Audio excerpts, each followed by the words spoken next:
Welcome to Tigers Untapped, a Bluff City media podcast. Stepping up to the microphone are your hosts, Trey Lasley and TJ Willis. Now, let's get to the show.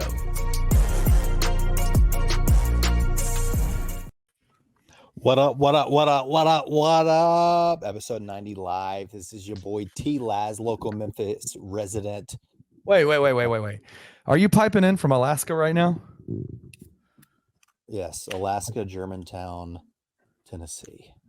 Did you go to the University of Alaska and get your degree in watermarking? The satellite Memphis campus in Alaska. Shout out to our fellow University of Maryland alum that listen. Hope to see you guys in the Liberty Hole this weekend. Fellas, it's game week. Let's go. It's about the old school CUSA patch rolling. Where'd you get that in Alaska? There's a thrift shop up here.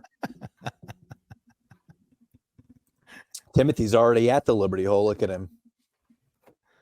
Well, this way, I guess. Sitting up on the new press box, looks like, from that angle. Yeah, look, this is a paying tribute to what, gosh, this is hard to figure out backwards. Paying tribute to what these people don't get anymore. Yeah, wow. It's all gone, dude.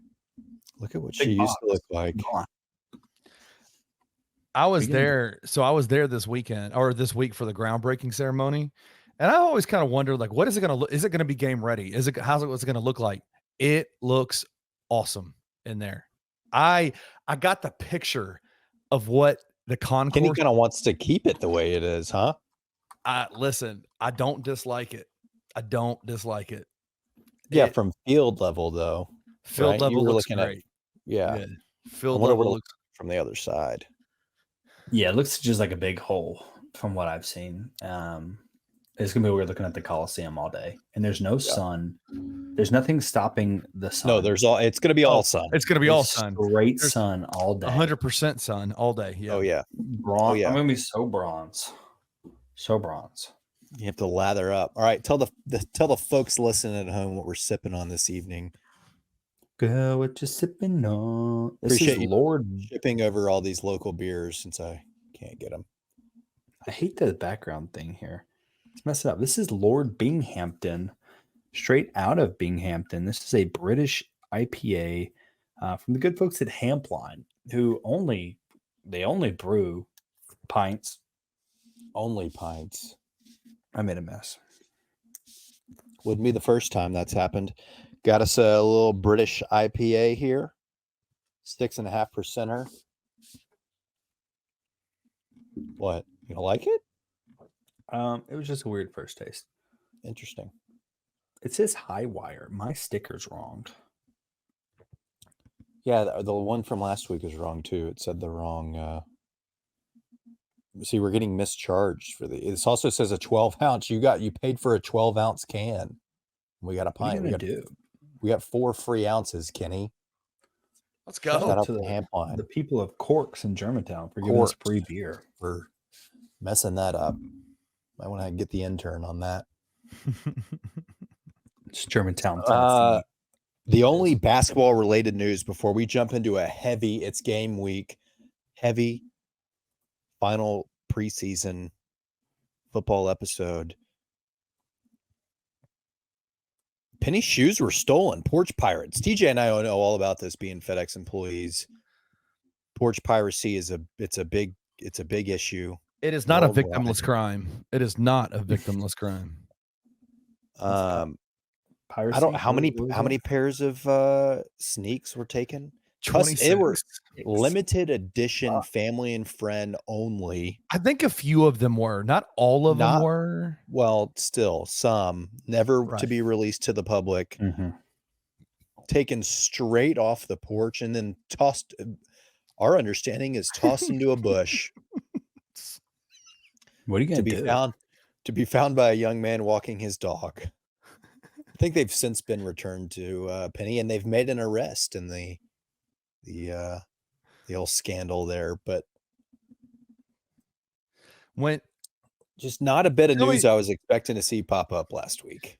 Tell me our Discord wasn't just like as everything was kind of unfolding and we were seeing pictures of stuff, we were just like, what the hell is going on right now? I didn't believe it, and I don't know his name off the top of my head, but Mem Tiger VGL I thought was going to prison based on the photographs that he was sharing. I thought he was committing or confessing to stealing the shoes. So I know Mem Tiger VGL like personally. I know him. You need to he needs to lay low for a little while, maybe head out of town, and I'm stay with your boy. I'm telling you, the serious amount of conversations I had with him over those 2 days stretch of like, what the hell are you doing right? Like, what is going on? Anyway, I don't want to get too deep into it, but it was one of the craziest stories I've ever, because anyway, it was wild. What? Wild. No, you can't say it's the craziest story ever, cut and then stop. I just don't understand how you find a pair of tennis shoes, multiple pairs of tennis shoes in a bush outside of the person whose name is on the shoe, and then say, I think I'm going to hold on to these. And I think I'm going to send pictures to a bunch of people and find out how much. I don't understand why the dude stole them and then would throw them in a bush. I mean, I guess I get people just taking random packages and thinking, but it's not like he opened up a package that was underwear. Like, you got to see those shoes and know that they're at least worth. If you look, right? If you look at the tag, if you look at the box of the pictures that we saw, it says unreleased. Basically, it tells you these are unreleased limited versions of these shoes. And I was like, maybe you can't wear it and then someone not know that you didn't steal them. 100%. So let me ask y'all this. If y'all had come across shoes like that, how would you have handled it? What would you have done? Am I hurting? That's real tough to say because I'm. Is TJ strapped for cash? We got. I don't know. We got a big kid and a little kid each, so things cost money. I might have. I don't know. If the packaging said Penny, like if it was his name and his address and it was outside his house, I probably would return them to him. Would you have held on to them? But if it was the bare shoes thrown into a bush, I can't confidently tell you that they probably wouldn't have been on my feet at some point. Well, let me ask you this. If you did find out that they were stolen and then the streets were handling it and you were supposed to give them back to the owner, the head coach of the basketball program at the University of Memphis, how would you have handled that? Would you have tried to be like, these are stolen, I need to get these out of my house ASAP? Is that how you, would that have been your thought process the whole time? Probably. I'm going to be real honest. I think the moment I saw them in a bush, I'm taking a picture. Like, I'm taking a picture. I would probably take the shoes home with me and just be like, hey, look, I go straight to Twitter. Like, here's my receipt. Yeah. Like, I just found this in this bush. It's got Penny's name on it. Someone has his number. I could shoot him an email. But he knew he lived in the same neighborhood as him. He knew he lived. I don't know where Penny lives. I admit I'm a bad Memphian for not knowing where Penny lives. I think he could be my neighbor. Right? I don't know. Doesn't he live over off Central? In that area, yeah. Or doesn't he have multiple houses? Well, he has multiple houses. I'll look him up on the tax assessor website and find out where he lives. Let me ask you this: I don't know. If you knew they were stolen and you knew they needed the police were involved in it, and you were told, "Hey," I'd have turned them in. Would you have turned them in? Would you have tried to finagle a penny visit out of it? Finagle a penny? I would have tried to finagle something out of, like, let me get a custom team issued only something, or you really? Maybe. Seriously? Wow. I don't think I would have, dude, because it's not like I'm not trying to take advantage of the situation. I just stumbled upon some shoes. Don't you think that the thought process would be, you're the MFer who stole them? Like, why probably. Like, let me get these out of my possession immediately, right? But here's the thing. I took a picture. I got proof, Proof of what? Come dust them for fingerprints. You've been touching them. No, I would take the picture beforehand. I mean, here's the thing, Kenny. What do you expect people to do? They just see a box of shoes in a bush, and you know it's a good box. You're not going to touch them. You're going to call Crime Stoppers. Who are you going to call, Kenny? 575 cash. If Whatever that I number had is? found out that these were stolen, I would have absolutely just been like, get them out of my house. I wouldn't have been like, you would have taken them back to the bush and put them back. I would have put them back in the bush, and probably, yes, I would have put them in the bush. What if one of those Sky Cop things was over there? Exactly. It was. That's the problem. Well, then they would see you grabbing them out of the bush, leaving the scene, going back, and then putting them right back into the bush. 5 days later. Look, what'd you do for 5 days? Shopped them around. Went to a.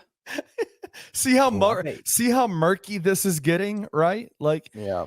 This is what I'm saying. I don't even know what do those run? I'm not a sneakerhead. I don't know what unreleased Foamposites would probably be about $200 or $300. I would suspect. Don't you think? Is it just a normal? Let's look on Foamposite $200. Just a normal released one to the pub. I can tell you real quickly. You know, Daddy's on that StockX, dude. Daddy, come on, Big Daddy, get on that StockX for me. Excuse me. Yeah, look, here's some that are $240 at Hibbett Sports. Oh, well, then they're about $500 to it. I mean, how much are these? I don't know. Yeah, these like metallic blue ones are $240 at Foot Locker. All black. Oh wow! Here's some that are released that are on StockX for $1,000. It's that like space ones, the Galaxies. Oh, we're real. If they're unreleased foam, the picture that we saw, they're over $1,000 for sure. So that makes it even more perplexing as the person that stole these and then threw them immediately in the bush. Look up the ones I'm sending to you now, Trey. Either one of those. Isn't this a spice that you just sent me? The Paranormans should be pretty high up there. Blue Mirror should be pretty high up there. I think you're going to notice that you guys are super low balling these bad boys. You just sent me a spice. They're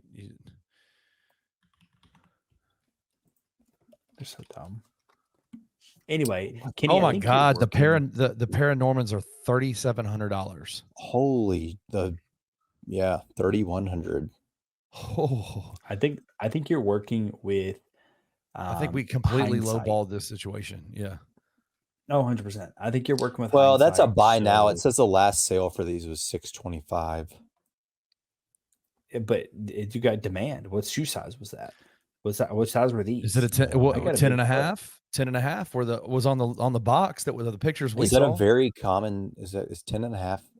That's like the norm. That's like B size, right? Like that's little baby foot size. Yeah. 10 and a half, 11. What size are you, Trey? I'm an 11. I mean, it depends. I could wear a 10 and a half in some things, probably. I know. I did too in the 6th grade. Kenny, I will show you on Saturday. I have maybe the largest arch in the nation. Do you really? I'm not joking. I have barefooted on concrete. I have had a lizard crawl straight under my foot and not get stopped. Do you have like arch problems all the time? No. You're a soccer player. How do you not have arch problems? I don't know. I don't have problems. Well, I have inserts on my cleats. There you go. So I think that helps. He does have a big arch. I'll admit that. This says $69.60 for these Paranormans. Green flamey. Yeah. Can I give a hot I think we're low on it, boys. Especially if you know. Yeah. I mean, unreleased family and friends. Foamposites are trash. Say it, please. Please say it. Foamposites are the ugliest shoes I've ever seen, ever. Like they're so ugly to me. I mean, I don't much care. Yes. Sorry, Penny. Sorry, Memphis fans. I don't mean to be disrespectful. Sorry, Penny. brothers, sisters. They're ugly. Yeah. Yeah. They're not my favorite. Right, is this a safe place? Is this a safe place? It's too late for that. I think all of Penny's shoes are ugly. Wow. Wow. Am I allowed to say that? Every last one of them, like every shoe that he's ever worn, or it's just his line. His line. Like, I think the Foamposites are ugly. I think the ones with the little, this little thing going on, I think those are ugly. The pair that has the bubble, I think they're all ugly. I don't know. Maybe it's just me. Maybe you're not the target demographic. Oh, that's a guarantee. Okay. Yeah. I don't think 5'11". I mean, you're talking to a dude that plays 240-pound dudes in rubber Birkenstocks and socks. So it's true. It's true. What are you gonna do? I think anyway, if I put a poll on Twitter, I think some people would agree with me, but I think some people, if they could select anonymously, they would pick differently. Yeah. On whether they like them or not. If they're ugly or Foamposites ugly. Fandom aside. I could see that. Well, hopefully Penny's got them all back. They made an arrest, and that guy's locked up for life for stealing and ditching Foamposites. Maybe that's what happened. Maybe he stole them, opened them up, and was like, damn, these are the ugliest shoes I've ever seen, and then just tossed them in a bush. That could have been what we ran into. I think if I would have seen them, I would have thought they were fake. Like, just the shoe itself, I would have thought they were like 3rd Street special. Yeah. I don't know. It's hard to say. I don't know. I'd have to be in the situation to know what I would have done. But we know he's at least gotten some of them back. So collection stands. Yep. You know what we should do? We should send a picture to your wife and ask your wives if they think they're ugly or not.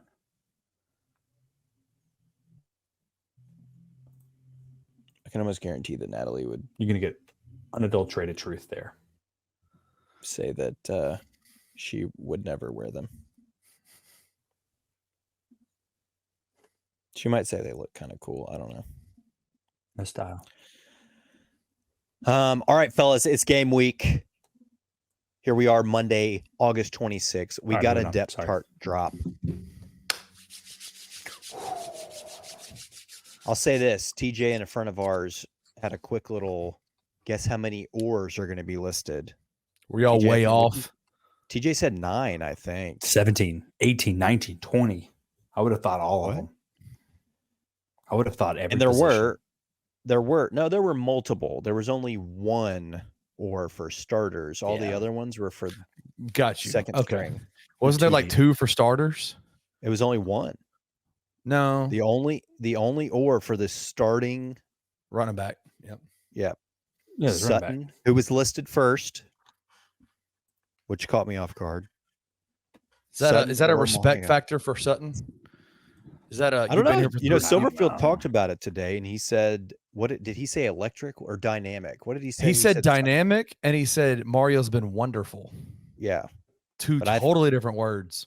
Yeah, I feel like dynamic is a stronger. Yeah, I picked up on. See, dude, I picked up on that too. I was like, and he used it first. Yeah, that's a very specific word. I mean, wonderful is like when TJ calls something super decent. Like it's good. It's above average, but it's not like it's not dynamic. That's for damn sure. Dynamic is a totally different vibe. So I will say that caught me a little by surprise. I would have thought, I mean, the oar doesn't catch me by surprise, but just based on all of the talking preseason, I'd have thought the first name listed would have been Mario with an oar of Sutton, because you feel like Sutton of the 2 is the one that's going to probably get some play in different spots on the field. That's not to say that Mario couldn't, but Sutton feels like more that Tony Pollard-esque role where you can line him up in a variety of spots. But you could also see a lot of 2-bag. They may both be out there at the same time at different points. Do you think that's kind of do you think that oar is kind of like a halfback, tailback kind of distinction? Well, that's what we talked about that. And they've dropped, that was a Norvell thing. And they've dropped it, but yeah, I think it's just saying like they're both capable, and any given day, one of them may seem like they're the lead back because it's their day, and then the next week it could be the other guy. Like. Do you think we'll see a lot of Mario and Sutton together? I don't know if it's a lot, but I think it's definitely a I don't possibility know. to see them both out there. I think it kind of depends what With they're the- trying to do, right? Who they're playing, what they're trying to do on offense, like taking advantage of Sutton's ability to make plays in space. Is it going to Yeah. be, hey, this team, it's probably a better idea for us to ground and pound as much as possible, switching Sutton in when we can. So I think it's just going to change, kind of, play on both, see who gets rolling, or have an absolute game plan designed. Let's get Sutton going in the passing game or something like that. Yeah. Outside of the running back and the other surprises for you guys. TJ, give me another one that stuck out to you that you weren't expecting. I want to throw one at you because we talked about our projection last week. Chris Adams is a starting left tackle. You didn't even have him as a starter. Yeah, I think that was the one I catching was you gonna, off guard. I think that's the one I would probably point out as my biggest surprise on the offensive side. But it's not to say that he's not capable of starting. Like, he was great at ODU. I mean, he was heading to Washington a couple days before he Absolutely. flipped the script to Memphis. Like, and then like that's Washington, like the team that played in the national championship, Washington. So, I mean, he's got talent. It's obviously no shock there. I think he may have benefited from getting a little more reps and more snaps, more so than Nichols did, who's been coming back from that ACL tear. So I don't think it's set in stone that you're going to have Adams starting all year there at the left tackle. Maybe something happens and it's a switch, but maybe he stays healthy and he's the guy for the rest of the year. We don't know, right? Time will tell. So maybe a little surprised, but not too surprised. Yeah. And I got to give you props, TJ. You called it on the QB2. Yeah, man. Yep. He's gunslinger, dude. That's Seth 2.0. Our boy Harris I like him. Boyd getting that a fish listing as QB2. Yeah. I mean, he looked good in the spring game. I think anybody who watched him thought he looked really good. He's just talented, man. He can absolutely wing it out there. Hopefully we only see him in the fourth quarter, maybe third quarter. Hey, we might see him in quarter 3 on Saturday. Well, let's hope Ryan reacted very strongly to that question being asked today in the press conference. He was like, "What? Seeing him early?" Asking, how do you get your second string quarterback involved? Are you planning on putting him out there for some reps during the North Alabama game? And he was like, I can't even begin. Like, that's not even a thought in my mind. Like, that is the furthest thing from my mind.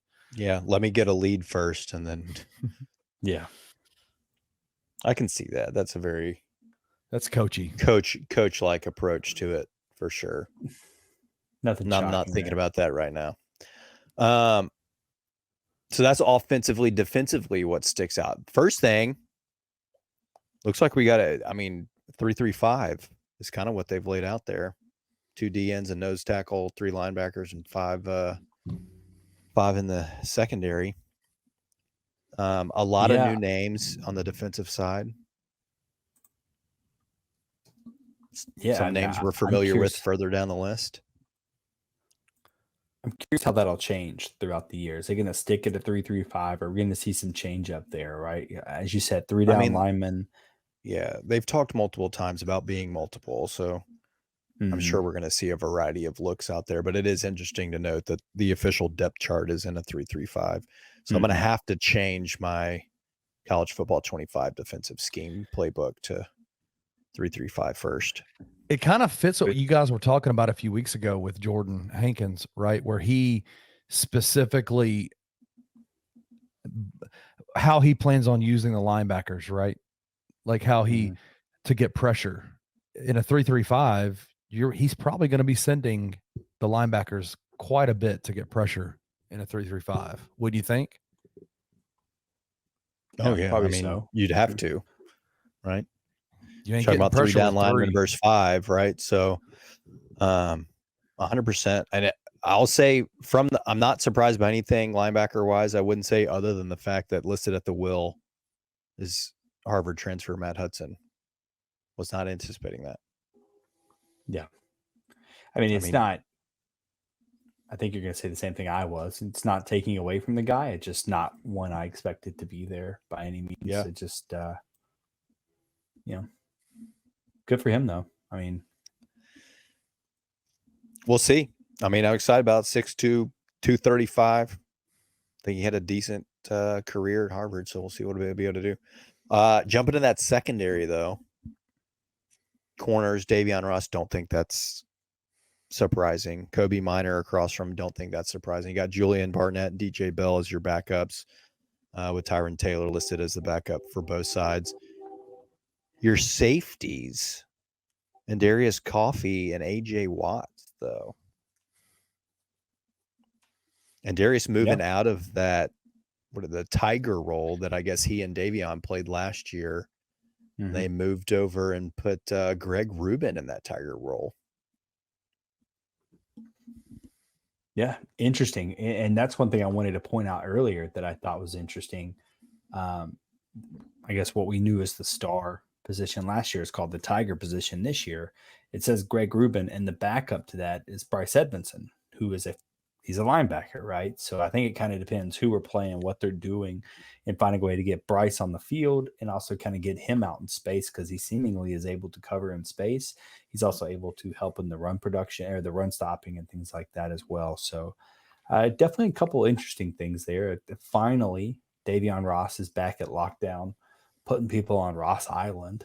He's in my opinion, by far the best corner on the team the past couple of years. Obviously this year, maybe a little bit different with Kobe Minor on roster. I know a lot of people speak very, very highly of him, and that he was perhaps not the reason Indiana was a 3-win team only last year. Yeah. Yeah. I mean, we talked about it last week. He locked up Marvin Harrison Jr., so no surprise there. We'll say Coach Silverfield did allude, there was a name missing in Cortland Marsh, who a lot of people rejected to get some run there, but he's notably said that he is out for at least probably the regular season, which to me would mean the entire season. I don't think you would bring him back to play in just a conference championship and then a playoff run, a deep playoff run. He's not going to he's not going to Monty Bates the situation. Yeah, he's I don't think so. But outside of that, the only other, I mean, seeing Cormonte listed third, it's weird, as that defensive line or defensive end was a little bit weird, although it isn't but it's still weird that he would be the third name there. And then Javon Dennis getting that nod at just 5'11", 275 over there on the other side of the defensive end. Yeah, I think this is honestly something that I'm not sure this is the set in stone way the defensive line is going to look from here on out, right? Like we may see a 3-man front listed here, Dennis, Lucas, and Whitlow for one game, and then the next game it'll change it up depending on who they're playing. If you play Navy, you're going to see more names dropped in there. Josh White, someone like that, someone who's a big-bodied human, could be kind of mushed a little bit more in there. We talked about it in our chat. Derek Hunter, nowhere to be seen. Where is Trench Baby? I know, dude. So maybe it's something, could be banged up and we just don't know it. It could be a situation where maybe he doesn't have the explosiveness that they're trying to look for. Maybe he is more focused on run stopping kind of situation. So it's just a bad fit for what they're trying to do. Obviously going to 3-3-5, they're looking to get in speed and just trying to be as fast as possible out on the field. It could be a number of situations, right? Yep. Seeing Cormonte a mile down the depth chart is a little surprising for me. I did expect him to start more so than Javon Dennis, but what are you going to do, man? You can be a fan favorite. You can be a local hometown hero all you want, but if you're not putting that on the field, obviously they're not going to just start you for funsies. Yeah. You got to be productive. And I'll say, talking about Javon, I mean, Silverfield mentioned it today, that somebody that came in spring and he said was running with the fives. Mm-hmm. So he's obviously been very impressive. He's been impressive in the limited time that he's been here, to be able to move from running with fives in drills to being listed as the starting defensive end. So exciting. Another one name we haven't Can I mentioned. say one more name real quick? Can I say one name that I'm just as an offside? Donovan Mathena, The Mike linebacker, he is the second on the. He's a as a backup. Yeah. Carville High School graduate. I met him at the Tigers Live events that we did last year. He came and spoke at one of them at the Let It Fly restaurant that we did last year. R.I.P. Yeah. R.I.P. Let It Fly. What's it Donovan turning Mathena, one of into? the nicest kids ever. So I'm excited. Carville High School grad, my alma mater. Second Go on the depth chart, Dragons. baby. Let's go Dragons. Let's go Donovan Mathena. Go Dragons. Let's go Donovan.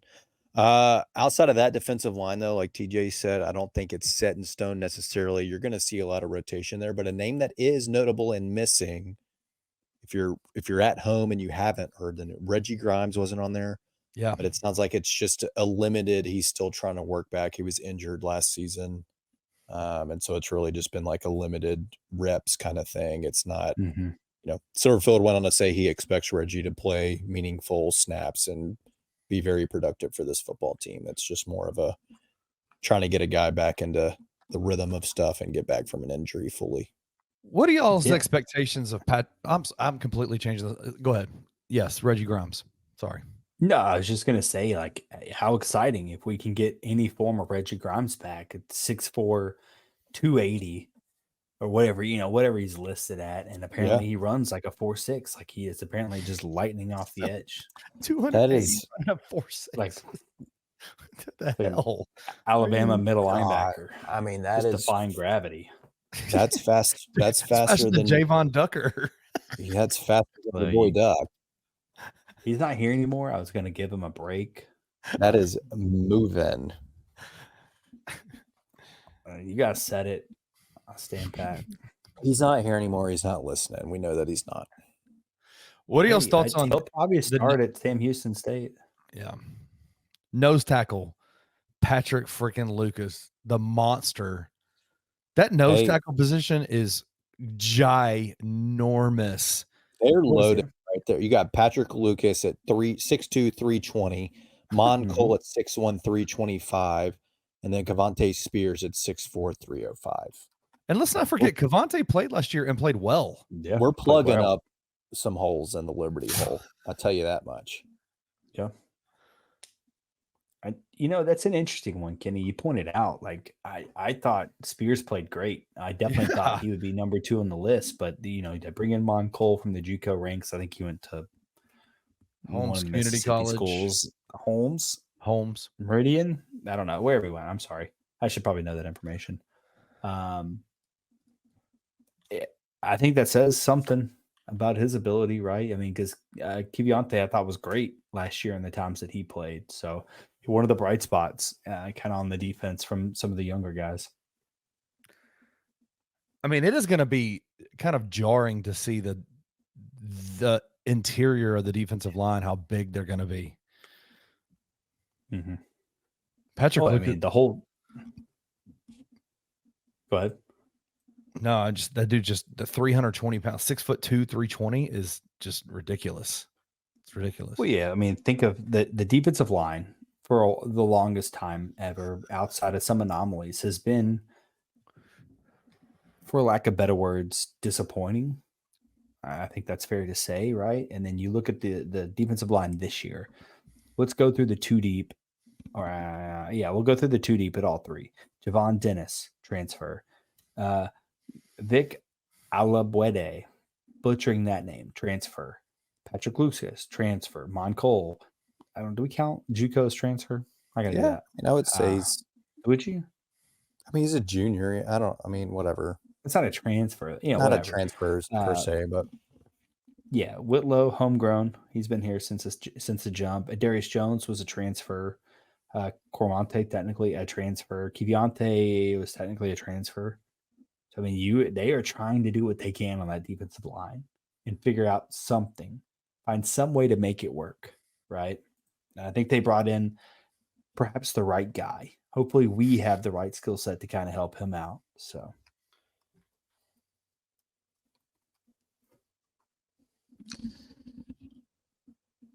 It's going to be interesting to see. If we struggle one with anything. One thing.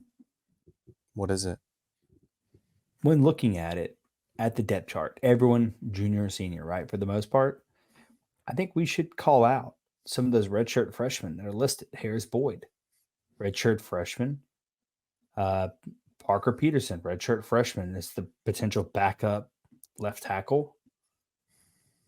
Yeah. There should be Carmelo one more. Overton. Malachi backup. Breland. Malachi Breland. Overton, the backup to Chandler Breland, yeah. Martin. I mean, it's definitely a very transfer upperclassmen senior led team, but Yeah. I think there's some bright spots in there if you're able to work in redshirted freshmen in the 2 deep at various spots. I'd say important spots, right? We've heard of how important Malachi has been and how great he's played. Parker, I think, has bounced between left tackle and right tackle a couple different times, and obviously he has a grad transfer in front of him. But let's say Adams has a good year, Nichols is out of eligibility. Well, guess what? Now you have your future starting left tackle who's going to be a redshirted sophomore going into it. So I don't know. I mean, there's some bright spots here. Redshirted sophomore DJ Bell, Cameron Miller, redshirted sophomore with 2 seniors in front of him. So, we're not. DJ Bell only a redshirt sophomore. I didn't realize that's what it says. I was shocked. I definitely thought he was going to be in his 4th year.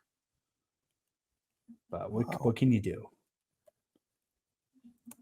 I was a little shocked by it myself. We didn't talk about special teams. I think everyone there is exactly who they thought, who we thought they were, right? Sloan, punter, Colby Crocs, hashtag Colby Crocs, big listener of the show. Appreciate you, Colby. One of the best. By the way, I don't know if you guys listened to the interview with Chris White, the special teams coach, or even Silverfield. They've nonstop raved about how good Colby is. Oh, he's playing at the next level. I think Silverfield said that today. He said Colby Cox is an NFL snapper. He's lost some weight as well. I think he may want to probably put some of that back on, which gets to the next level. But I mean, shout out to Memphis just being a powerhouse of long snappers, apparently, as of late. Caden Costa, Phil Gold, kicker, Holder, Sloan, no shockers here. Sutton as the kickoff return man with DeRosier next to him there. And then Kobe Drake punt returning. No shockers. Old sure hands Kobe back there on the punts. Yeah, I don't think any shocker special teams wise. So always fun to get that first official depth chart. We'll see how it changes throughout the rest of the season, game by game, if they're mixing things up, what kind of guys step up, maybe take a role. All right, y'all tell me the first big change. First big change that's going to happen that we're going to see. God, from week 1 to week 2. Heaven forbid it's not anything injury related. I'm kind of with TJ in that I think it's going to be something like defensive line-esque. Yeah. And like next week, I could see them, or maybe it's not next week. Maybe it's the Navy and they put 4 down or something. And there's some names shifted around. I mean, I also wouldn't be terribly surprised if there's some name changes on the offensive line either. From who to who? I mean, I don't know. We've talked about Breland. He's capable. Jalen Nichols, I think they've said what the struggle with. No, that was Chris Adams they were talking about picking up the playbook, wasn't it? I don't know. As Nichols gets more healed off of his injury, like I could see him sliding in there. But I think it's probably the defensive line where you're probably going to see the first adjustment, unless there's some sort of injury somewhere, then obviously that will take precedent over that and be the big change. But hopefully that doesn't.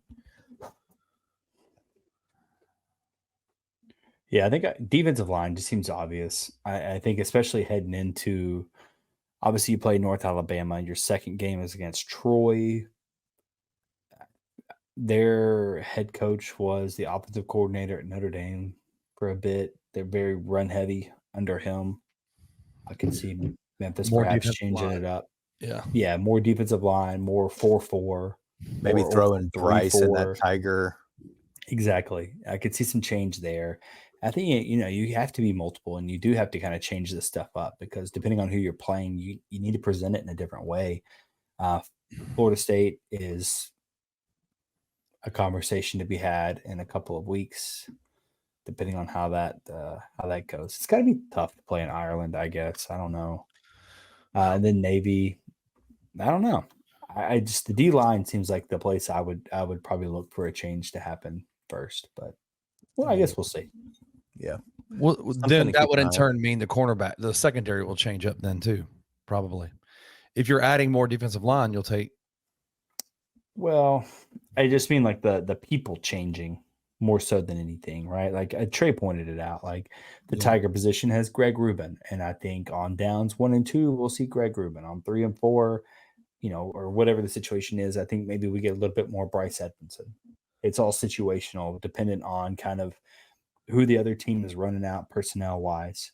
If they're running out and 21, you're probably not going to have 5'10", 180-pound Greg Rubin out there.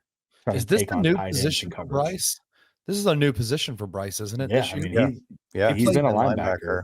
He's been a linebacker for the last however many years. Yeah, which is more or less what the Tiger is, right? So that could be, think of this as a 3-4 defense, and he is going to be the fourth outside linebacker, Greg or Bryce, whomever it is, depending on A, what they come out in, and B, what down is it? Is it 3rd and 1? You're probably not going to have Greg Rubin out there trying to defend, more than likely. So I think it's just situational, depending on what it's going on. Yeah. All right. Any final thoughts before we take a break? We'll come back, do our season prediction, TJ, and I'll give our rundown through the schedule, what we think win and loss wise. We'll jump into our guesses on season superlatives. We keep track of that throughout the season. Very quick game 1 UNA preview.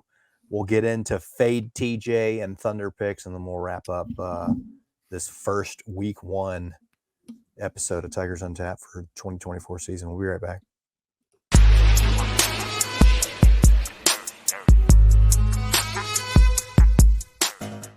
It's hard to get upset about schedules or get excited about schedules because you play 82, you play everybody in your conference 3 or 4 times, and you play everybody in the other conference twice. I mean, everybody has the same deal.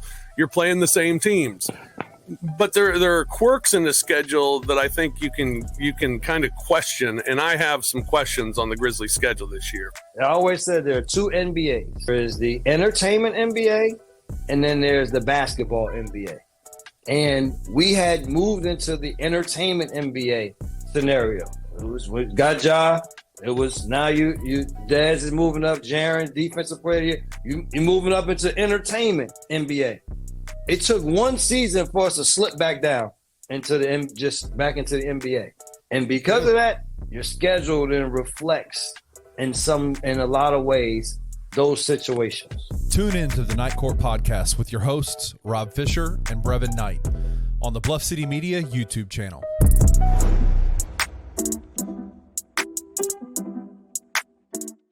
Ja Morant and Zach Edey were videoed in the lab working on pick and rolls, and it got everybody hot and bothered. Oh man, working on pick and rolls, post entry pass, lobs, follows where Ja was crashing, Edey was coming in behind him, clean it up. It made me fired up. He just looks so fluid and so smooth next to Ja that they look like a match made in heaven for their skill sets. It's just nice to see it because it's all theoretical. Everybody's got a hot take when the Grizzlies used the number 9 pick to draft Zach Edey, a 7'5" big man out of Purdue. This should work. This may do this. This may do that. We've just talked ourselves to death about Zach Edey and Ja Morant. So it was nice, even for a 30-second clip, just to see that they were actually working on it. Tune in to the 2 Buck Sports Show with Rusty Witten and Drew Gann every Friday at 3 p.m. only on the Bluff City Media YouTube channel.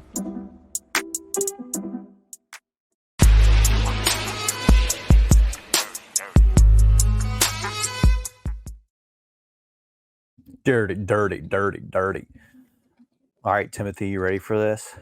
We're not going to give scores, anything. We'll do that on a weekly basis. We're just going to run through the schedule, high level win loss. So are you ready? Sure. Have you already why done not? this on your own time? You already have a record in mind? More or less. I mean, More or just less. knowing the schedule, right? I'm going off the cuff here. I mean, I've looked at it. I've roughly said what I think, but I haven't gone through and actually game by game thought it through and given a real. So we'll start week 1 this Saturday, August 31st, 6 p.m. inside the Liberty Hole, North Alabama. Easy dub, 1-0. Yeah. Yeah. I mean, I think no we're more both said. we're both there. We're both 1-0. You roll week 2 back inside the Liberty Hold, 11 a.m. kick, September 7th. Troy comes to town. New staff. They lost a lot. We're starting 2-0. I know a lot of people want to kind of pick this as a shaky upset game for Memphis, kind of like a wake up game. It's going to be close. Those types of things like, oh, it's going to, everyone thinks Memphis is going to roll and Troy lost their coach, et cetera, et cetera. I do think Troy is decent, but I just think the Tigers have too much, and Troy is replacing the entire staff in a lot of pieces. So I would pick 2-0 here. Yeah, I think it helps too with that earlier season game, right? Given a staff turnover, they may be a damn good team come November, but you're getting them second week, so I think you chalk that one up as a dub. So we're both sitting at 2-0 with the Tigs heading into Tallahassee with a matchup with what we were hoping was going to be a top 10 Florida State team, but after they just took a fat L to the Fighting Josh Pastners over in Dublin. They may not even be ranked top 25. I guess it's going to depend on what happens against Boston College. They play Monday night, I think. Yeah. But down in Tallahassee, look, it's an international game. They're going to be tough. Even those NFL international games can be weird. So they did not look good. DJU is still not great by any means. I heard a lot of hype about their defensive line, their defense in general, and they didn't look great either. But the fact of the matter is we're going to Tallahassee, and that is not Dublin, Ireland. And I'm not saying that we can't win, but today I just don't feel like we're going to go into Tallahassee and pull out the dub. Yeah, we're on the same page here. Playing in Ireland is just a different ball game, right? Like, I think that throws everything off. Your body feels like it's 11 a.m., but it's really 6 p.m. or whatever the time difference is there. Yeah. I think there's still Florida State's still trying to learn what they can do with DJ Uga McDoogie at quarterback. Like, I mean, the stat that was like he's 12 of 14 in the first half with negative 0.1 yard in the air or something, whatever the stat was. Basically, it's all Norvell, read option, get the ball outside and just kind of make plays. I think I'm with you. Like, Georgia Tech was able to run the ball very well against Florida State. I think Memphis will have the ability to run the ball against Florida State, even despite how good their defensive line is. I think Memphis will probably scheme it up in a way where it's going to be advantageous for them. But I just think Florida State's going to be a little too much because it's there, right? It's at Doak Walker. So if it was like last year's Missouri game neutral site, which really was a Missouri home game, or even if it was here, I would probably I think I will also feel better about it a few weeks in, having seen what we look like as well. I mean, we're sitting here, we haven't even played a game yet. I have no idea what the offensive line is going to look like. Is the defense actually going to be improved? Like, there's still some questions outstanding for us. But it's also, Florida State is now sort of in a, not necessarily must win out, but things are a lot more immediate for them. If we came in and they were sitting undefeated, top 10 in the nation, I feel like you got to, I don't know. It just seems like we could have knocked them off, maybe caught them sleeping, but now it's like the potential for that Georgia Tech loss to wake them up is there. And do they turn it around? They figure it out. It'll be a month after they played that game. So I think I got to sit at 2-1 after that Tallahassee game. Yeah, I think it's kind of like when you're like trying to kill a wasp nest, kind of like knock it down situation, and you kind of hit it, you poke it, and you just piss them off. I think that's probably actually what's going to happen there. Yeah. And Florida State's probably going to turn it on, but I'm going to say 2-1 as well from here. So with that, staying on the road the next week, September 21st, heading to Annapolis to take on Navy and the Midshipmen. I think they turn it back around. Silverfield seems to have Navy figured out. Mm-hmm. So I'm going to put us at 3-1 after 4 weeks of football. Yeah, this seems, as much as we've talked about the depth chart and all the defensive line pieces, all the linebackers, things like that, it feels like we actually have a defense that is pretty well set to defend Navy. It is going to be on just 7 days. You're not going to have any extra bye week or anything like that to kind of prepare for it, which is unfortunate. And I know we've had a little bit of scares with Navy. I heard last year in the first quarter that they were doing some good things, scoring a lot of points, moving the ball really well on us. I was still looking for my car keys, only to find out my window had also been punched out. Hell of a first half for me. Didn't see any of the game. Still a little salty about that, but moving on. That was our worst tackling effort in years to start that Navy game off. I wouldn't know. I got back into the stadium and I double fisted foot-long Pronto pups and beers just to make up for my window. I was very upset. That's how you do it right there, ladies and gentlemen. All right, so we're both sitting at 3-1, heading into a battle of Tennessee with Middle Tennessee at the Sim Liberty Hole, September 28th. I think it's a dub. MTSU going through a coaching change, kind of a turnover year. I don't think they're going to come into the Liberty Bowl and beat us. So I'm sitting at 4-1 after week 5. Yeah, look, this isn't MTSU Memphis of yesteryear. I don't even remember what year that was. We lost to them. 13 at MTSU. It was like 15-13 or what was the final? Yeah, score? I don't even remember what year it was. Embarrassing. It was a weird. Yeah, it's not that anymore. It does kind of annoy me that I think they have us head to head. If you were to look it up, I think they have the number on us, which is a little frustrating. But as you said, coaching change. I can't remember the guy's name. Is it Mason? Derek Mason? 2013, we lost at MTSU 17-15. Yeah. It's rough, dude. We've seen Derek Mason as a head coach before. He's not good. These teams aren't good. Tigers are going to roll on that one. I don't even see it being relatively close, unfortunately. Sorry, group of 5 guys. Big MTSU fans there. Are they? Wow. So 4-1, both of us sit heading into we have a bye week. So coming off the bye, October 11th, Friday night down in Tampa, taking on South Florida. Now this is a big, I see a lot of people taking this as an L for the Tigs. I'm going the opposite direction.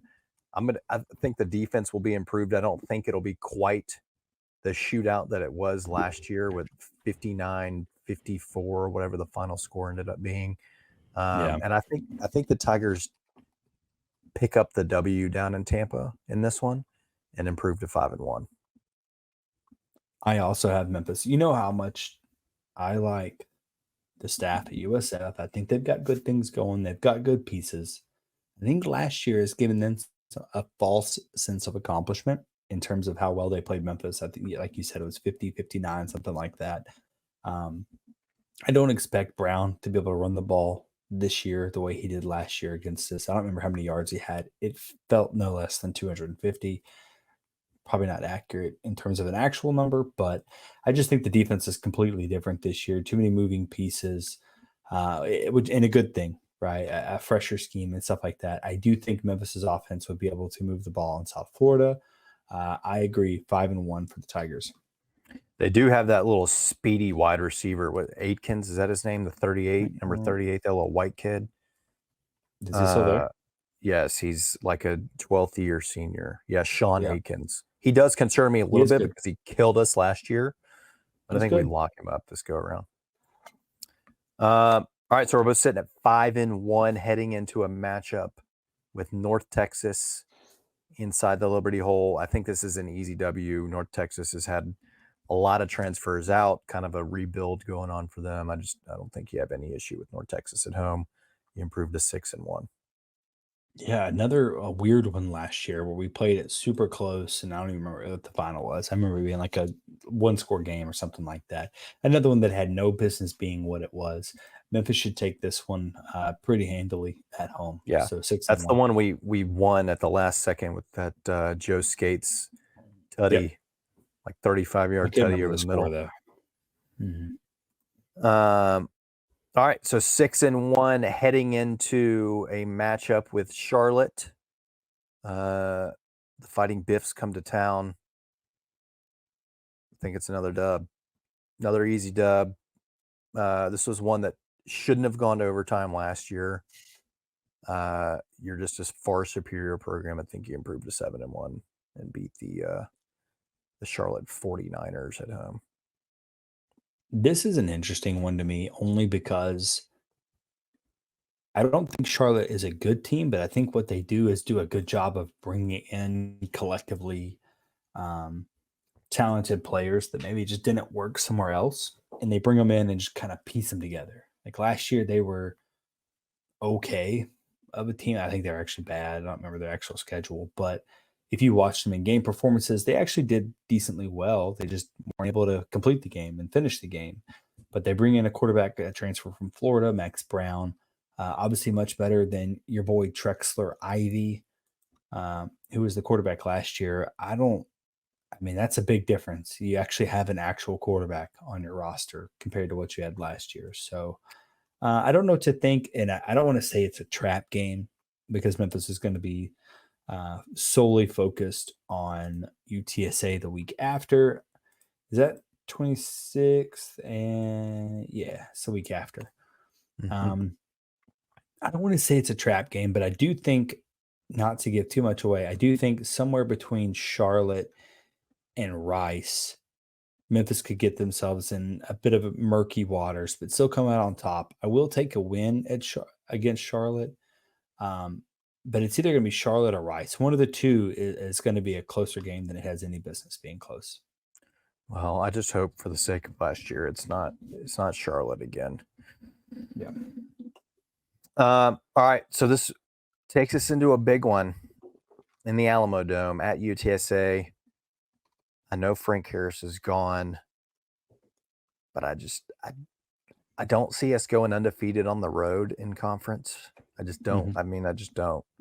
And I think that we handled Tulane the last game of the year. So I have us right now dropping this one in Alamo Dome. I think things get weird. I think it's a goofy something last second. They hit a field goal or something. Or we miss a field goal to win, something like that. And we fall to 7-2. UTA, they're a weird one to me. I know a lot of people expect them, depending on where you're looking, to be 1 or 2 in conference. I just don't know what to expect from them. I mean, you got Owen McCown at quarterback. This dude I don't think he ever threw a pass at Colorado, did he? Oh, I think we looked this up. He had. Has he? Oh, sorry. Apologies. He threw 57. He completed 57 of 100 passes for 57% completion rating, 600 yards. Quick math there.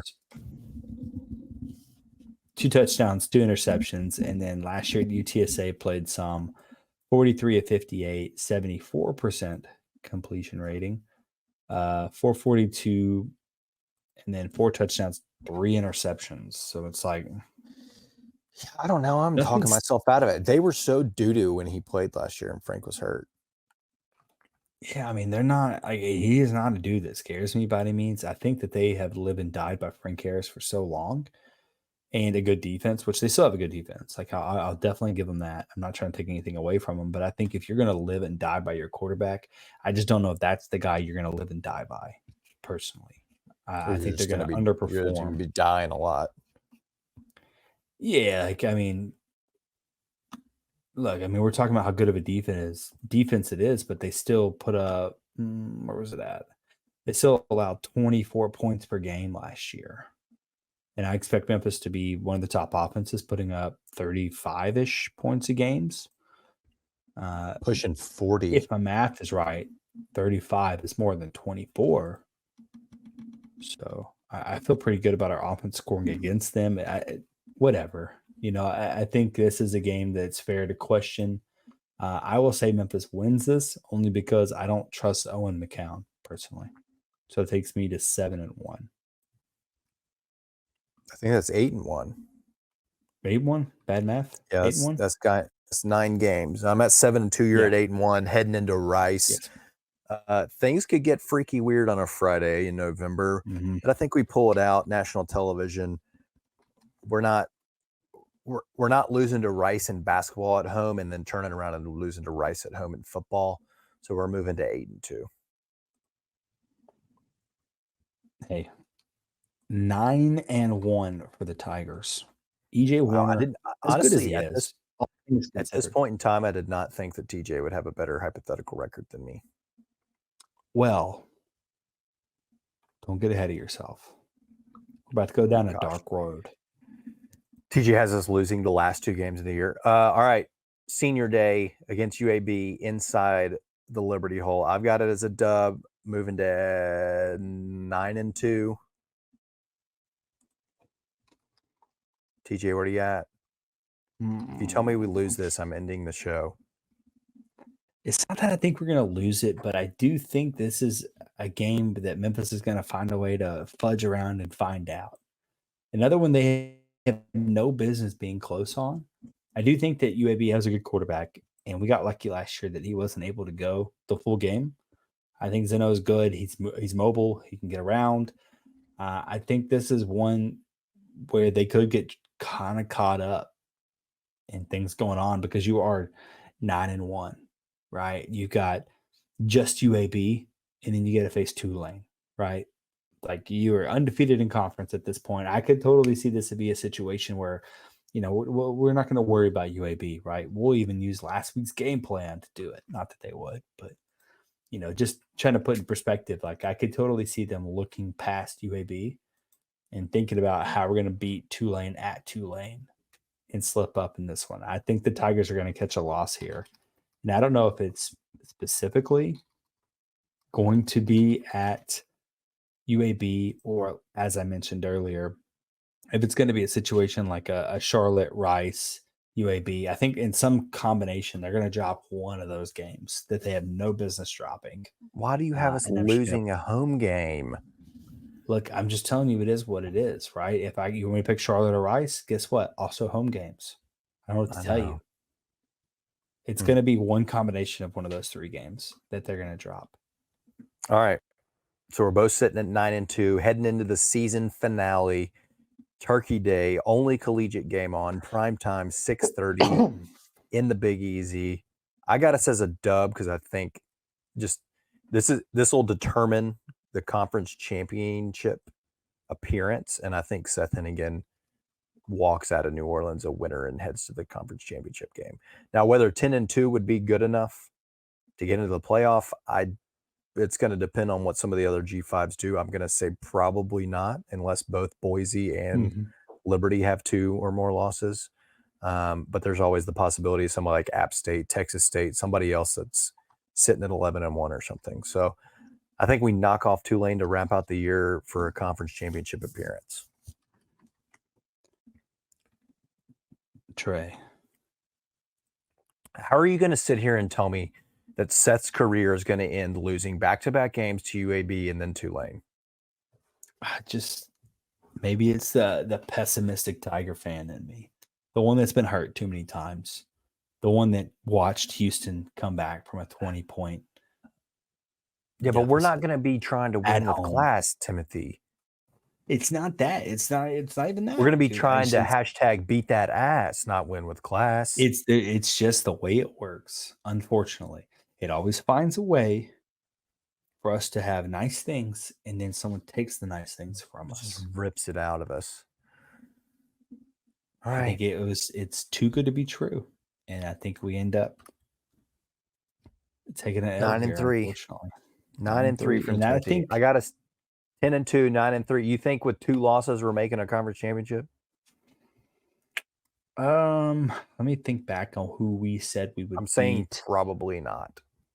I think you would, honestly, because I don't But I you think don't it's a know. rematch with Tulane? It'll be probably a rubber match with Tulane, yeah. Back I to don't think back weeks UTSA down is to going New to be Orleans. that good. I don't think UTSA is going to be that good. Yeah, they very Um, well may not be. The Alamo Dome, I think something weird's going to happen, and I just can't see us going undefeated on the road. That's why I put that one as an L.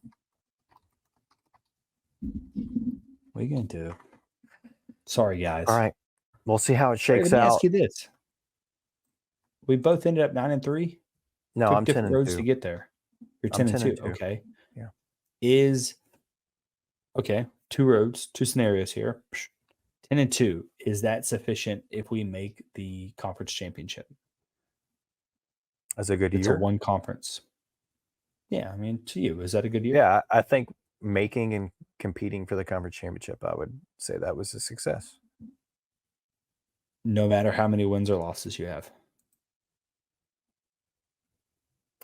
I think the ultimate goal is to win the conference. So by making the conference championship, you're giving yourself a real opportunity. I would say that we should be competing every year to win the conference. Will I be disappointed if we don't win it? Absolutely, because I think this team as the favorite and has the talent to do so. But I'll chalk up making the conference title game a success. Okay. I just put up 9-3, I think it was. I could see people being pretty upset based off, hey, this success last year. You brought back Brock, Demir. You've got all these pieces, and you can only give me 9 wins. Yeah. Houston's gone. 100%. SMU's gone. 100%. I think But- 9-3 people would be pissed. But you made the conference championship. Does that change things? Or is that more ammo against, hey, Ryan can't do it? Is that more ammo to say, hey, you got 9-3, you made it to the conference championship, but you still can't win it? Your hardest competition is gone, and you still can't win it. Do you think that pisses people off? Well, you didn't say we lost the conference championship. You just Oh, said okay, whatever. You're 9-3. You have 9 wins. So 9-3, lost. and you lose. So now you're sitting at 9-4.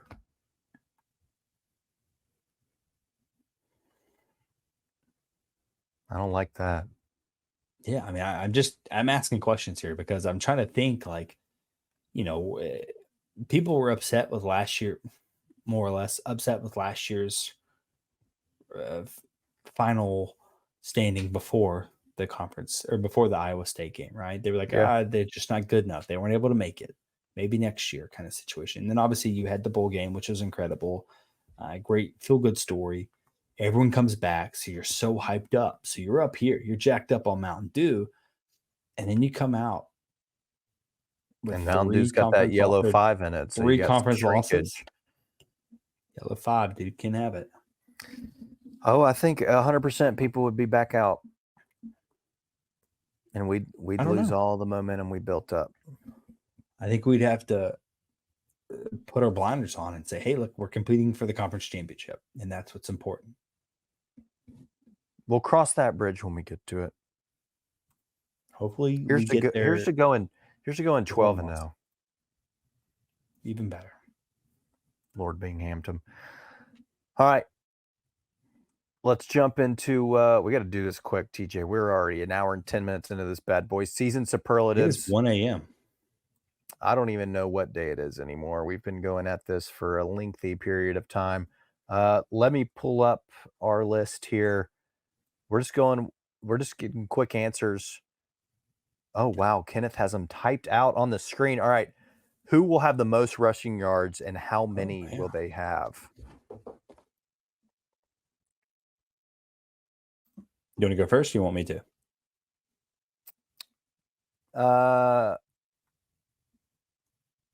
You can go. No, I'm going to say Mario Anderson. Mario. As Cramsey says it, Mario. And I'll say he puts up 850. Wow. Okay. Splitting a lot of time at running back. I'm going to say Sutton because he's more dynamic. I think he busts more long runs. And I'm with you. I don't know that we have a 1,000-yard rusher because I think they're going to be splitting so many carries, but I think they both get close. I was going to, I'll say like 800, 850 for Sutton. Copycat, dude. I mean, if I get to 900, then I might as well go to 1,000. Exactly. What are you doing? I just don't think we get to 1,000. Okay. All right, who's going to have the most receiving yards and how many? Easy. Rock. I think it's Rock, yeah, but I think they spread the ball around more. Yeah, how many's tough? He's a 1,000-yard receiver last year, but we've got some only a little bit though. wideouts.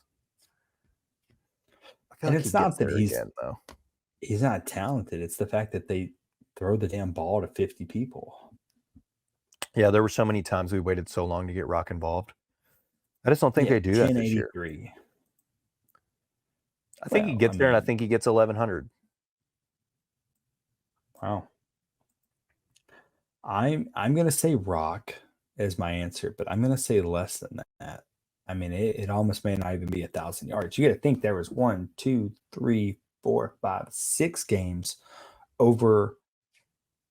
Yeah, 6 games over 100 yards, and 1, 2 games, 3 games pushing 150, and that's pretty rare. Why can't he do that again? I'm not saying he can't. We play some Dookie Brown opponents. Well, the situation of having 3 catches for 12 yards against Arkansas State last year didn't do him any justice. He should have just been crushing them. I'm going to say like 1,010 yards, 10. Okay, but still 1,000, not bad. Still 1,000. All right, who will have the most rushing tutties? This is tough because Mario has. I know I've won it, but you still got BT, and he's like a freaking goal line specialist. But he's not even listed on the freaking depth chart. So I'm like, I think Sutton has more yards, but Mario has more rushing tutties. I think Mario is built to have more rushing touchdowns, if that makes sense. But I will say that's what I feel like. Even last year, he only had 3 rushing touchdowns all year long, which is very surprising to me. I'm going to go with Mario. It feels like a safer bet. I do think he ends up getting more snaps than Sutton. More rushing attempts. That's how I should word that. More rushing attempts. And if we say how many, I don't even know how many Blake Watson had last year. If you want me to make up a number, I probably could. But you don't have to guess the number. Blake had 14. But what else? Just for funsies. I'm going to say Mario has 9 rushing touchdowns. Blake had 14, and that was with 17 fumbles at the goal line. So likely could have doubled that rushing touchdown number. Yeah. All right. Who's going to have the most receiving tutties? Now, this one's fun. I don't want to call out Kenny for typing this out. Do you not think tutties should be Tuddies? No, I typed it Tuddies. Yeah, but do you think that's correct grammar? I mean, tutties isn't a word, so you can spell it however we want. Feels like the nomenclatures. I think it would be Tuddies, personally. But all right. Well, part of me wants to throw out Kobe Drake. Wow. Our producer's livid in the back. I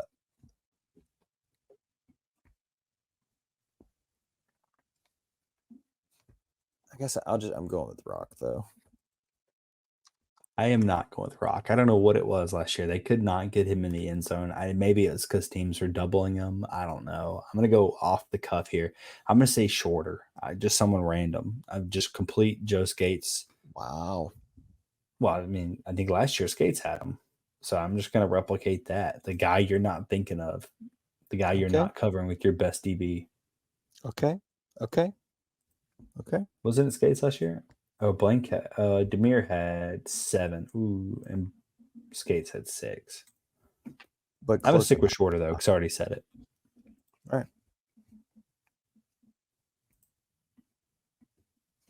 Landspear, Lane Fear. producer Okay. pick. Not bad. It's decent. All right, who will we score the most points against? Outside of SCS teams, you can't say UNA. I was like, UNA seems like the easy choice here, Yeah, right? we're not going UNA week 1. You got to go an FBS squad. Let me pull up the schedule again just to get a quick look. Sees.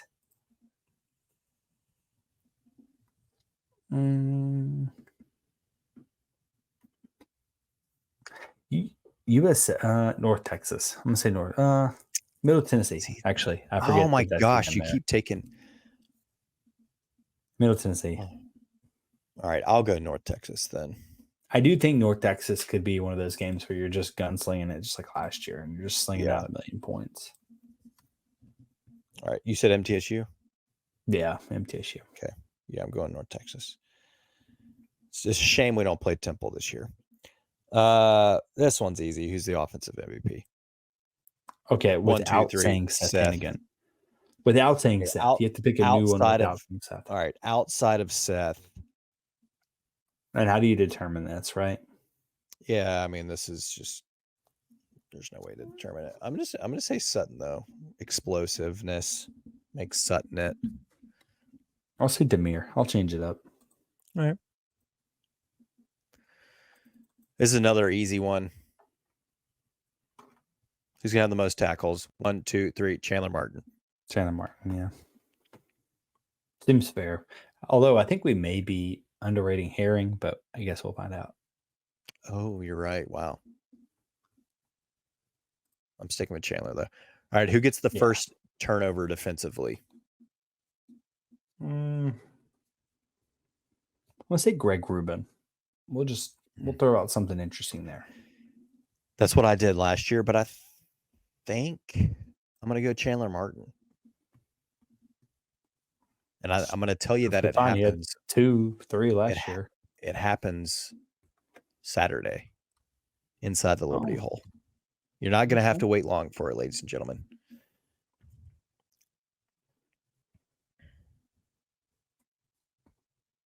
All right, producer Kenny, we're on the next one. Who's going to have the most defensive interceptions? Not who's going to throw the most interceptions. Yeah. I'll get weird here. I mean, I'll say Coffee or Watts. Dare to be different, AJ Watts. Okay. He had a couple at ULM. Is that where he came from? ULM? I'm going to say, wasn't he Akron? I don't think so. I'm going to say Davion Ross. No one good over there plays on an at Akron, island. you nerd. What? No one good plays at Akron. Well, all right. I'm going Davion Ross, Ross Island. Who's going to force the most fumbles? Hey, who's the smartest guy on the field? That's where I'm going. Matt Hudson. Wow. Matt's going to be He just punching knows that the angles, dude. Punching that thing Geometry. out. Wow. I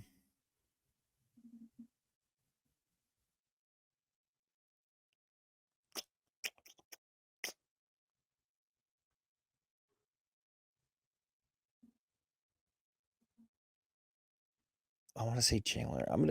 I'll just say Elijah. Yeah, you gotta say something different. I know. It's You can just just so say hard to not Chandler say. for everything on He's defense. going to be the best player on the field defensively every game. Yeah, but how boring. I know. But I haven't won one of these yet because you dare me to be different every time. Hey, I took the shots here. That's factual, man crush, Chandler Martin. Next superlative, Kenneth. Stop playing This games. guy sleeping over here. Candy All right, corruption. outside of holding UNA to 0 points, who do we hold to the fewest points? I'm sticking with the MTSU. I think that's the That is easiest the bet there. absolute blowout, sucker blowout. Like 55 to 10. Okay. Just to spite you, I'm going to say UAB at home on senior day because you picked us to I'd love lose to to be them. wrong. I'm going to say we hold them to the fewest amount of points. I'd love it. I'd love it. I'd go out there and I'll carry the rack of ribs around. How disgusting would that be if I was correct on that, but we still lost the game? We hold them to the fewest points all year, but it's like a 9-6 loss. Yeah. Like a 2 to 3, like LSU State, whoever that was. Correct. Okay. Defensive MVP. Are you picking anything other than Chandler Martin? Nope. Breaking You have a news. man It's crush on Chandler. him. Yeah, it's Chandler. I think so too. We actually may be wrong on that. It may end up being Elijah Herring, but Chandler Martin seems like the safest bet today. Somebody else. I mean, there's a lot of new names. It could be Kobe. Oh, wow. I didn't even say Kobe Minor for picks. All right. It's too late now. Will the Tigs record a safety? Didn't get one last year. I'm going to be freaky and say we get one this year. Because something weird always happens and ruins our pick 'em pot. I'm going to say somebody loses the pot this year because we get a safety defensively. I would love it, unless it's me. I would love that. Will we block a kick, punt, or field Say goal? no. I don't. Seems like a rare. We're gonna block a kick. We almost did it a couple times last year and got the one against Boise State. I think we get another blocked field goal. Okay. Will the Tigs score a special teams tutty? Spelled tutty's wrong again. What?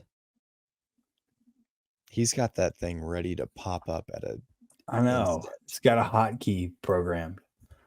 I'll say yeah. I'll say they schedule that they will score a special teams touchdown. Maybe Okay, bonus. Okay, yeah. I That'd be was going to say how. Okay, punt return. Mm-hmm. Okay. There were some last year. I thought he was like a block away. Yeah, that's true. That's true. I'm going to say we don't get one. The return game doesn't. I mean, we rarely return kickoffs. Punts, I feel like, are so hard to return. The only reason we got it last year is because we blocked that field goal. So I'm going to say no on the special teams tud. That's right. Jeff Canton, Arcu ain't walking through that door because he's tearing up the CFL as the. It's true. Was he the number 2 overall pick? No, he ended up going like 9th or 14th or something. Oh, well.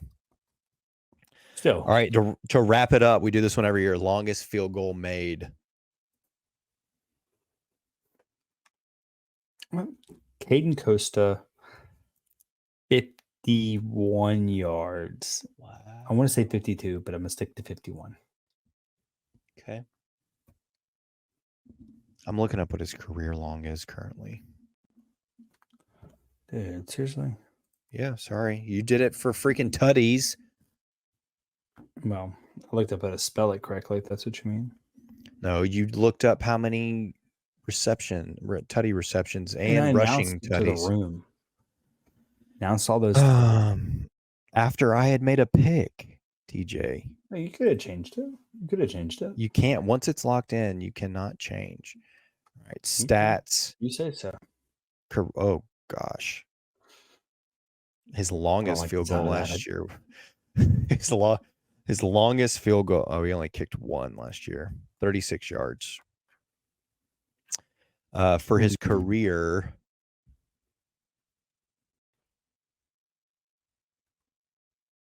his longest 50. I'm gonna say the longest we hit this year I think he ties that. I'm gonna go 50. You said 51. He breaks his career long. I'm gonna say he ties it at 50. Okay. All All right, that wraps Good, up right? season superlatives. We'll come back into the seasons. We'll see how we did. We'll grade it, and then one of us is going to owe the other one a 6-pack of specially selected hand brews. I love that you just buy me more beer. You know, I know it's great. ridiculous every year, every single freaking year, because they'll let you talk me into dumb picks. It's game 1, week 1, inside the Liberty Hole, 6 p.m. this Saturday. Get there. Be loud. Be proud. Wear tiger blue. We're not going to dive too deep. FCS school, we should run them out of the gym. They just lost to SEMO 37-15 this week. They look like Wow. boo-boo. Silverfield was talking about, I think they got like a 7th-year wide receiver that's supposed to be a FCS All-American, but I'm not scared of him. Give me a score prediction. Ooh. It's 55-3. 55-3. Are you shocked more about the 55 or that I gave them a field goal? I was more shocked by the 3. Okay. I'm going to go with last year's exact week 1 score, 56-14. 15. Okay. No, we beat UNA 2 years ago, 59-0. But I'm going to say 56-14 this go around. Too many points for my liking. For them. They get them late because we got a bunch of freshman third stringers out there late in the game. They get a couple tutties. It ain't no thing. Don't worry about it. All right. Final segment. We're back. It's officially Fade TJ. His SMU Nevada over did not hit because SMU Who is saw that maybe coming? one of the worst football teams in all of the world. Gee willikers. Could have man. lost to Nevada. Thunder picks is 1-0 on the season with the under in the Florida State Georgia Tech hitting fairly easily. I will say after the first 2 drives, I was a little bit nervous because those 2 scripted first drives resulted in an immediate 15 points because Norvell also went for 2 immediately and got it. But then it was all gravy after that. So TJ, give me your fade TJ pick this week so the ladies and gentlemen listening know what to do opposite of. Yeah, right. I'm going to, where is it at? Houston to cover the 1.5 against UNLV. I know we don't pick Houston to win around here, but I guess they don't have to win. They just have to only win by. That seems surprising. Where is that? Is it at UNLV? I don't know. Actually, I didn't see that. 1.5 seems a little bit surprising. It does, but UNLV was pretty decent last year. Yeah. And I think that's kind of what they're basing it off of. But Jade Miava or whatever his name is, Miava, I don't think he's there anymore. I think he transferred out. But they brought in another quarterback. What was this guy's name? Some guy from Holy Cross. I don't know his name, but he put up some wild numbers, like 1,000-yard rusher kind of situation. So we'll see. Barry Odom, maybe he's putting together something special over there. It is UNLV. 1.5 does not seem like a lot of points. I'm going to take Houston there and just hope that they're able to. Surely they can win by a field goal. Yeah, I mean, I think the Houston talent alone, like in the metro area of Houston, should be able to beat out anyone that UNLV can put on a field. Yeah, it seems like free money, but what do I know? But it ain't called Fade TJ for nothing. That's all so right. true. I had a couple. I kind of like. I really before I saw the line, I in my head I was picking whatever the point spread for Oklahoma was over Temple because Temple is absolutely maybe one of the worst programs in the entire country, and it's at Oklahoma. But it's 42, and that's a lot of points. You can play that one if you want. But I'm going with Georgia to cover the 13.5 against Clemson because I think they're going to absolutely dog stomp Clemson. So Georgia to cover the 13.5 there. I went boring on that one. I actually just took Georgia money line. Nothing fun there. Yeah, that's got to be boring. What is that, like minus 550? TJ, that's not even any return. It was in a parlay. It was in a parlay. Oh, okay. That's fine. That's fine. All right, let's jump into this Lord Binghampton. I got to get out of here because this thing's flowing through me and it's coming out the other end. I will say, I like that You Natch kinda is like- looking like a lord. yeah, he's got the scepter. He's got a little the hat, or not the hat, the hair, the wig. He's got the little thing here going on. I think you and I have changed our tune with Natch over the years. We have. I like I that they're think we thought he they're was putting dumb, him and in. now we kind of like Yeah. him. Now that they're putting him in character, he's dressing up. I'm all for it. Still don't understand the big bicycle, tricycle, bike thing he's on. Yeah. Don't think I get that one still. When thou'st dosed long for a British Indian Pale Ale of the highest order, fill your chalice with this malt forward libation. Behold the earthy honey and spice notes of this noble brew. It's very and earthy. Be not afraid of the greatness you can consume. I can't really read that. The lighting is not good right here. I was going to say, you sounded like Um, you were struggling a little bit with that. I was making up some of the words. I think if you will read it, you say would that disagree the on words. font color with the can in lighting is not, I don't think this is It's- ADA compliant, to be honest with you. No, it looks fine here, but you see how there's I a wouldn't shimmer say- on the words. Yeah, I Like wouldn't imagine say it trying looks to read fine. that. I wouldn't say it looks fine. Can, it's not bad. It's not my favorite one. I will give them points for Natch looking like a lord with his scepter and his nice wig, the locks flowing. I don't know. 6.2 on this can. Oh, that's exactly what I have. I think it's a 6.2. Really? Already typed out? Yeah, I just typed it Gosh, out. we're so I do lined like up. the little scepter. This is so hard backwards. Scepter in the wig situation. Plus bonus names for Lord Binghampton because, like, Hampline's in bonus Binghampton. stains. That's funny, man. What do you call it? Bonus points. I don't know. What about the beer? This is pretty good. Hmm. I powered through it Interesting. pretty quickly. I had to save a little bit, like 2 ounces in there to get to the review. I liked it. It is definitely, I've definitely got, I mean, it's malt forward for sure. And it is very earthy. Yeah. But tonight it hit the spot for me. And I think I would get down with Lauren Binghampton again. For a British IPA, this thing's it ain't bad at all.